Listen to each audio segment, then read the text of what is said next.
Here's what you need to know for today, Tuesday, October 15th. First up, before we get started, a bit of breaking news that happened while we were writing the episode. Brendan Monaghan, formerly CEO of Megaphone, has announced he's now CEO of Libsyn. Now, on to our first story, podcasters' message to ad buyers: we're an industry that's growing up. During panels at Advertising Week New York, podcast industry experts told buyers of the industry's evolution and maturation in recent years. Speakers like Soundstack CRO Rocky Thomas and National Public Media Senior VP of Corporate Sponsorship Scott Davis charted the early ad tech teething troubles of podcasting, as well as current capabilities, such as dynamic ad insertion reaching audience verticals in a way Baked In couldn't.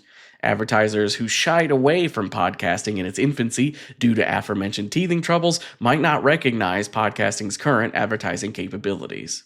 Up next, untapped opportunities for advertisers in kids and family podcasts. Pinna, the kids and family division of Realm, partnered with kids podcast Story Pirates to conduct a survey looking into opportunities for brands looking to reach higher-earning families via advertising on kids and family podcasts. The survey, conducted over this summer, surveyed over 700 fans of podcasts from Pinna, Story Pirates, Rebel Girls, the Go Kid Go Network, and other similar properties. Key findings include 71.4% of respondents' household incomes reaching at least $100,000 a year. When listing who their kids listen to podcasts with, co-listening with parents takes the lead at over 75% of respondents. Next up, why Vodcast Media is selling its podcasts as multi-channel franchises. As the video side of podcasting grows in popularity, so does the potential for multi-channel marketing. As Vox Media Podcast Network onboards content from creators like Kenny Beecham, the focus is less on specific podcast acquisition and more on franchises and IP.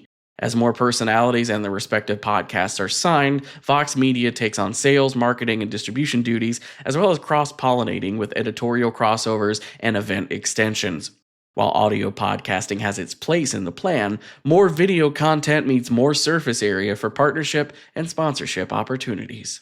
Next up from James Cridland on podcast exclusivity and public service broadcasting. While attending a recent public service broadcaster conference in Ottawa, Canada, James Cridland observed a mixture of opinions regarding the utility of podcast exclusivity.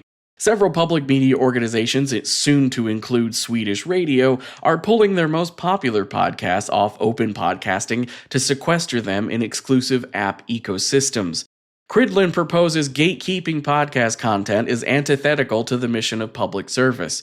And as Spotify's Daniel Ek has pointed out in an earnings call early this year, exclusivity deals do not benefit creators as they stifle audience growth.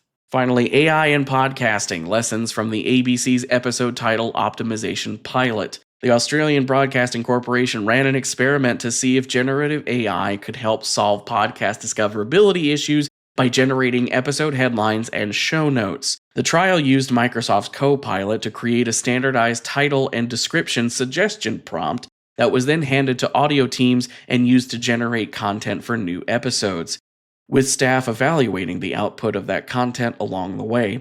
Overall, the pilot experiment found generative AI tends to output sensationalized, homogeneous headlines that have more in common with clickbait content than descriptive headlines written by journalists. As for the rest of the news, Magellan AI has added DMA-level reporting to its measurement dashboard.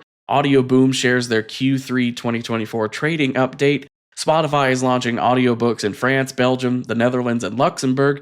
The ABC has tapped Jessica Radburn as their new head of audio on demand. And AdLarge has added Unbiased with Jordan Is My Lawyer to the Forward network.